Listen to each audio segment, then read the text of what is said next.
Sébastien Lecornu a donc pris ses fonctions. Le nouveau Premier ministre s'engage d'entrer un changement de méthode. Sa passation de pouvoir a donné le ton. 2 minutes 30 de discours à peine et Sébastien Lecornu promet d'incarner la rupture devant un François Bayrou impassible. Écoutez. Il va falloir aussi changer, être sûrement plus créatif, parfois plus technique, plus sérieux dans la manière de travailler avec nos oppositions. J'aurai l'occasion d'y revenir, on vient d'en parler très longuement tous les deux.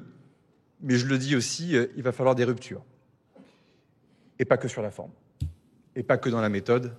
Des ruptures aussi sur le fond. Voilà les premiers mots du nouveau chef du gouvernement hier. Celui qui a été conseiller de Bruno Le Maire veut, semble-t-il, jouer l'ouverture, notamment en direction du Parti socialiste. Alors qu'attendre de lui sur les questions économiques? Explication Hugo Babet. Il est décrit comme un moine soldat fidèle au président et à sa feuille de route, mais le nouveau Premier ministre consulte déjà. C'est sa nouvelle méthode. 3 réunions officielles avec les partis de l'ancienne coalition gouvernementale, Édouard Philippe, Gabriel Attal, et des appels avec la patronne des écologistes, Marine Tondelier, et des socialistes.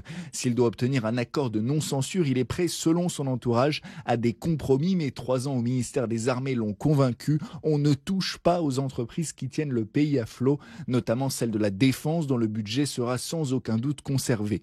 Concernant la justice fiscale, Sébastien Lecornu, décrit par ses proches comme un gaulliste social plus qu'un ultralibéral, pourrait accepter de taxer davantage les hauts revenus. Et pour son gouvernement, il n'arrivera qu'après des échanges avec tous les partis qui souhaitent dialoguer. Certaines têtes pourraient être reconduites à Bercy ou à la justice notamment, mais si elles acceptent la méthode du nouveau Premier ministre, échanger d'abord, agir après.